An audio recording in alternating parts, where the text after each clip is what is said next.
Hello, this is Adam with DreamMade Productions. This video is made possible by the very kind donations of viewers like you. Thank you.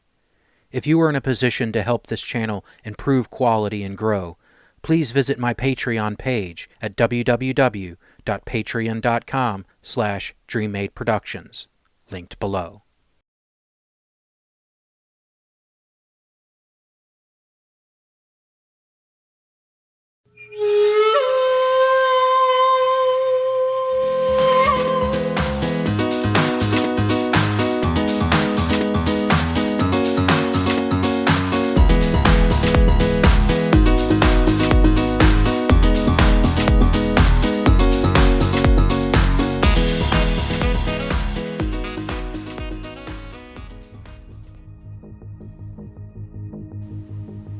I've been watching anime here and there as time permits and managed to get a few completed before I settled on talking about this one. First, I watched all of Cowboy Bebop for the first time since the Cartoon Network days, and in order this time. That show only gets better with age. I started a script, but got only a tiny bit in before I was like, how do I even talk about a masterpiece like this? It will give me an excuse to go back and rewatch it yet again in a few years after I give it some time to really get some kind of plan together for it. It deserves it. Next, I watched all of Ikkitousen. Again, I thought about that show for a video. However, after 4 seasons and 3 episodes of a failed 5th season, I found I didn't have much to say. While we're at it, let's go ahead and give the short version. Basically, the show can be boiled down to this. Joke, panties. Joke, tits. Fight scene of drastically varying quality. Joke, panties, tits, joke, or set up for the next bad to upper mid-fight scene to finish the episode. Throw in a few sprinkles of cute girl doing cute things, and there you go. Is it worth watching? Well, that depends. I have 3 levels of what I want in an anime. These are not mutually exclusive. Truly great anime mix in all of these to some degree. Your top tier anime have great characters that seem real. At least for their world. That combined with the plot makes me feel something. These are people and places I become invested in, emotionally, intellectually. They become people to me, and I never forget them. Easy to say, but hard to do. Down from that, you have great action and spectacle. The kind of show that has animation that will drop your jaw. Detailed characters, fight scenes with lots of movement and real visceral feel. Action that is fast-paced without endless jump cuts that leave you with no idea where the characters are in relation to each other. Outside of those, you can still succeed, in my opinion, if you make me laugh. Japan can and does have a great sense of humor at times. Certain things done well never get old. 2 characters bickering, particularly in the most inopportune times. Characters saying something stupid and the whole group falling down. Absurd situations often in the background that you have to rewind to notice, then laugh about. A good joke can carry you far. Finally, if all else fails, you can always throw up some fan service. A hot girl on screen is hard to argue with, but you can't rely on fan service alone. I've seen some pretty gratuitous shows that couldn't keep my attention despite the beauties on screen. Fan service is like salt or pepper, really any spice. It can make a great dish even better. But you can't just eat spoonfuls of pure salt. It's not going to end well. Ikkitousen did all these things. It just never did that very well. The characters would have flashes of insight and depth, to be ruined by them turning back into pure fan service. Battles might have some cool detail and actually make sense for the world. Or they may stand there talking to each other and then throw around explodey light orbs of death. The jokes could be funny at times, but all too often they were the same joke over and over. Okay, we get it. She's dumb and doesn't like being called stupid. The first few times it was kind of funny. Now it's not. My suggestion? Watch the first season. If you really, really like it, then continue on. If not, the first season has a perfectly good ending point. And if you're not interested in more of the same, end it on that perfectly acceptable ending note. Rather than in the middle of a story that will likely never be finished. At least on screen. Manga, you will have to do your own research. Okay, side tangent over. Let me get to the anime I started writing the script about. Bodacious Space Pirates is a bright, energetic space opera adventure that blends coming-of-age storytelling with political intrigue, starship maneuvering, and a surprisingly grounded take on what piracy means in a far future society. At its center is Marika Kato, an upbeat but reasonable high schooler living on the planet of Sea of the Morning Star, a colony world with a laid-back but maritime culture and a long history tied to interstellar independence movements. Marika's life is ordinary in the way only a sci-fi teenagers can be. She juggles school, a part-time cafe job, and membership in her school's Space Yacht Club, where students learn to pilot a training vessel. Everything changes when Marika learns that her late father captained a licensed space pirate ship, the Benton Maru. In this universe, pirate does not mean lawless marauder. Instead, it's a legally recognized mercenary role dating back to a war for colonial autonomy. Pirate ships operate under government letters of marque, performing theatrical raids, escort missions, covert operations, and other tasks that require deniability. The catch? The captaincy can only pass to a direct heir. Suddenly, Marika is the only person who can keep the Benton Maru's license alive. The crew, seasoned professionals who served under her father, approach Marika with a mix of respect, caution, and curiosity. They're fully prepared to walk away if she refuses, but they also see something in her, a spark of leadership, a knack for quick thinking, and a willingness to learn. The early episodes follow Marika as she tries to balance her normal life with the increasingly demanding responsibilities of a starship captain. The show takes its time, letting her grow into the role, emphasizing competence, teamwork, and the idea that command is earned, not inherited. The world building is one of the show's quiet strengths. Space travel is treated with a level of pseudo-realism. Navigation, electronic warfare, and ship-to-ship engagements rely on tactics, timing, and clever use of technology rather than brute force. Political factions, corporate interests, and interstellar governments all have agendas, and the Benton Maru often finds itself navigating the gray areas between them. Missions range from flashy, staged pirate raids for cruise liners to delicate intelligence work, rescue operations, and political entanglements. Marika's school life remains an important thread, not as filler, but as a parallel arena where she develops leadership skills, builds friendships, and learns to rely on others.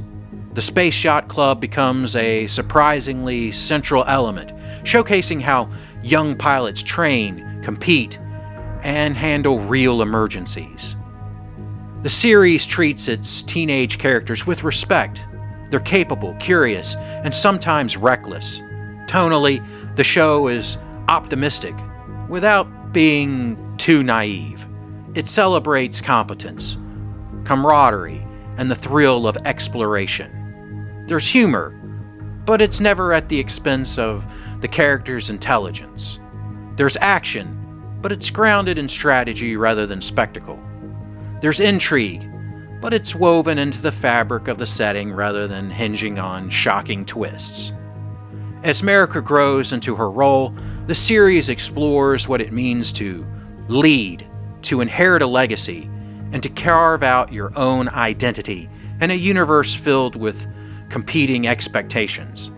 The result is a story that's adventurous, thoughtful, and refreshingly earnest.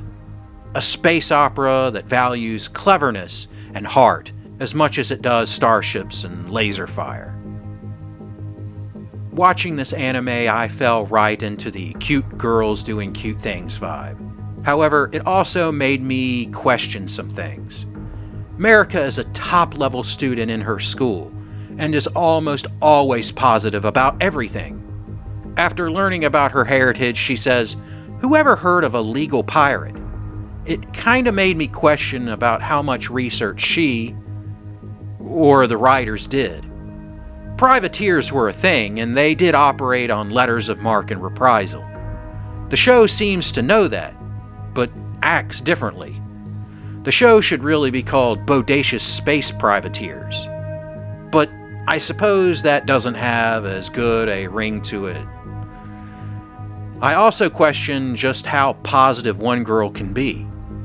In an early episode, while working her part-time job, a student saves her from being kidnapped, and a gun battle breaks out, with them managing to escape.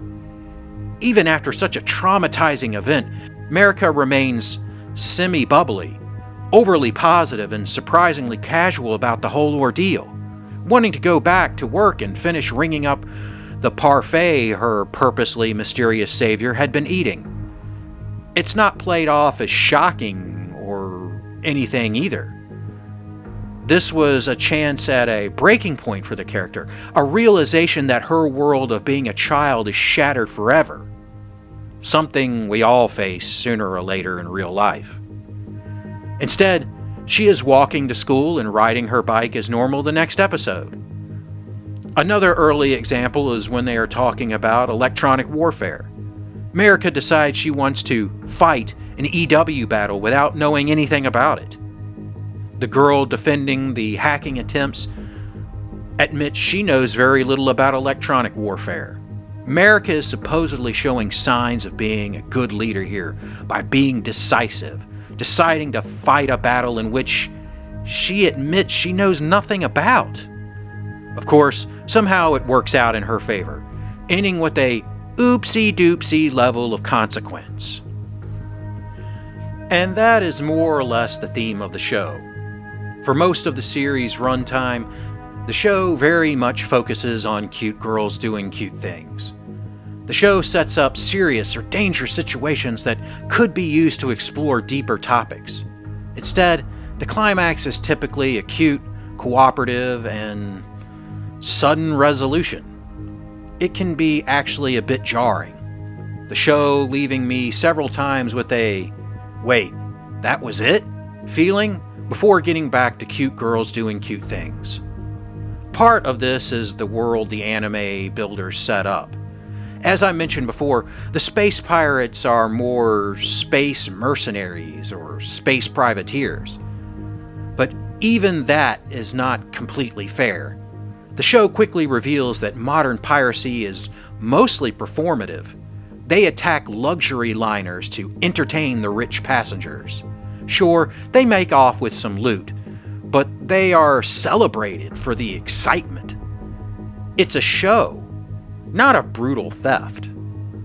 Pirates carry insurance and have schedules. The show going so far for us to even meet the pirate's insurance agent. The The show does pick up towards the end.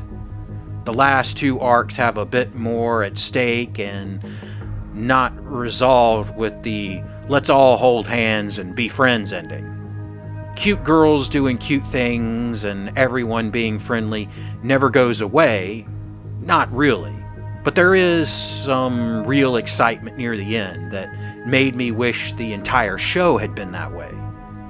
I was a bit bored at times during the show, but strangely enough, by the end, I found myself wanting more. I wasn't quite done having adventures with the space pirates. This show has an ending, but it's not a clean ending. It was setting up for another season we never got. A shame. The cute girls doing cute things as space pirates grew on me. There was a lot of potential in the stories that they did not explore. Lessons about growing up, responsibilities, politics, betrayal. There were a lot of hooks that could have been very interesting. I would have liked to see the story continue and take advantage of the hooks the authors made. But, wasted is too strong a word.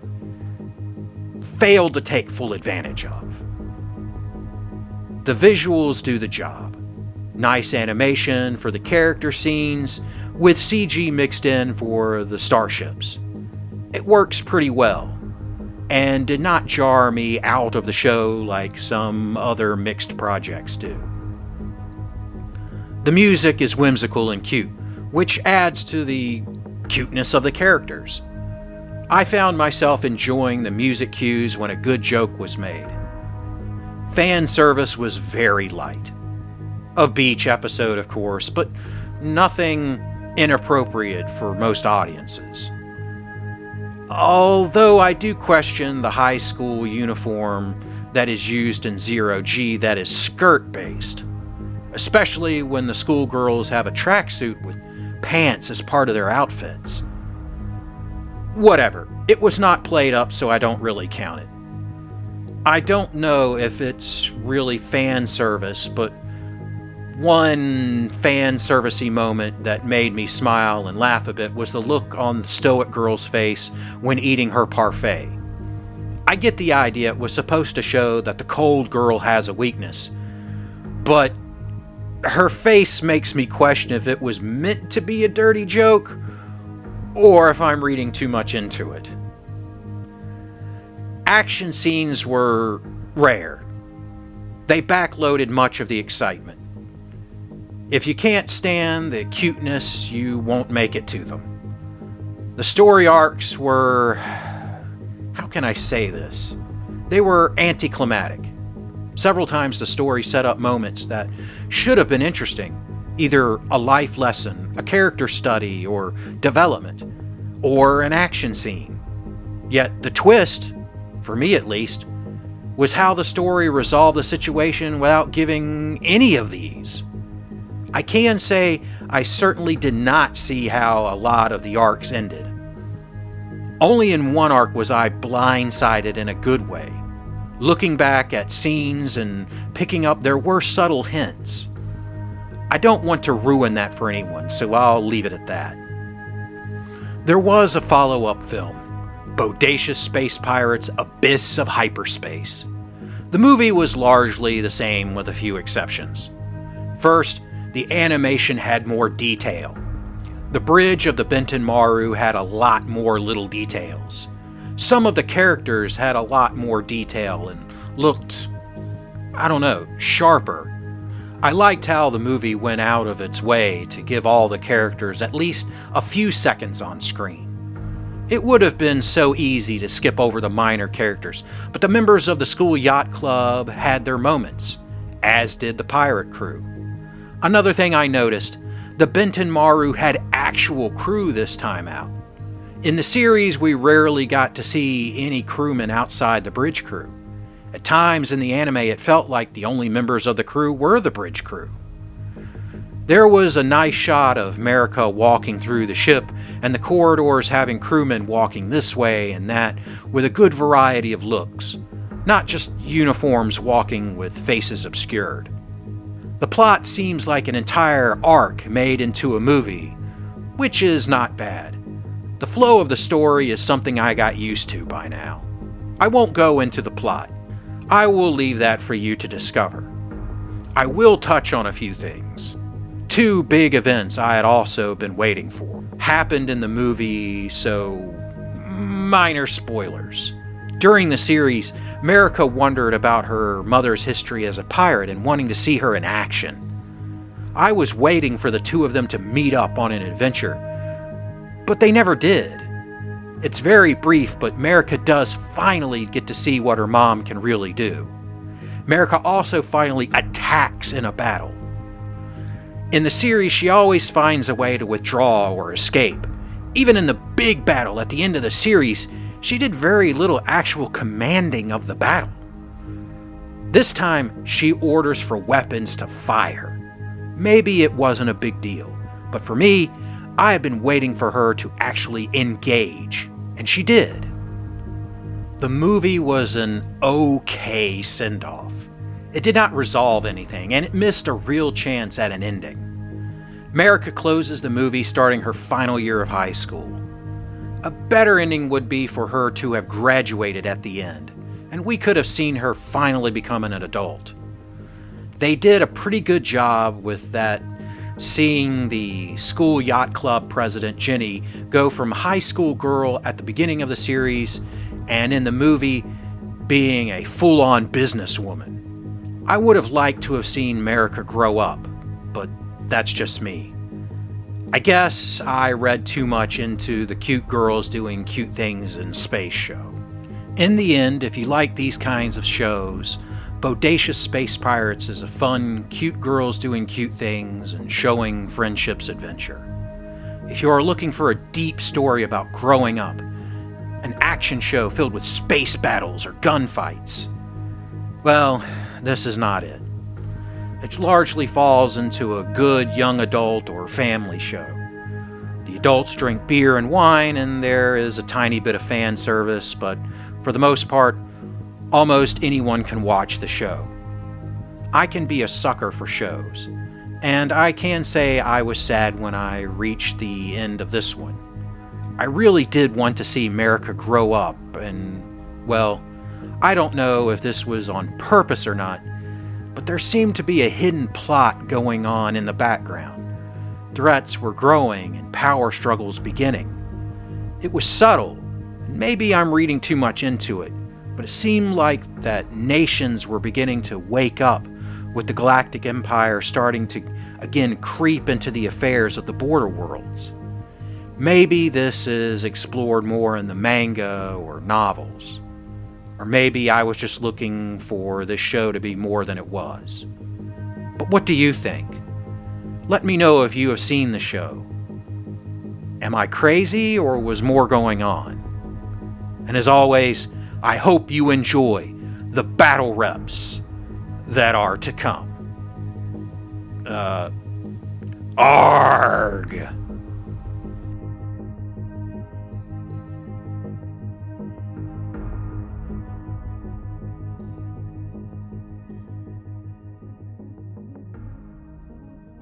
Hello, this is Adam with Dream Made Productions. Thank you for watching my content. It really means a lot that you have given me the chance to entertain you. If you would like to support the channel, please visit my Patreon at patreon.com/DreamMadeProductions, linked below.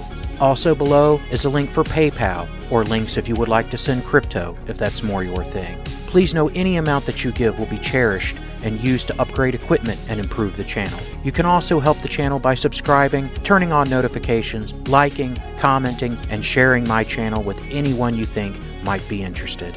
Thank you again for watching, and I hope you enjoy the battle reps that are to come.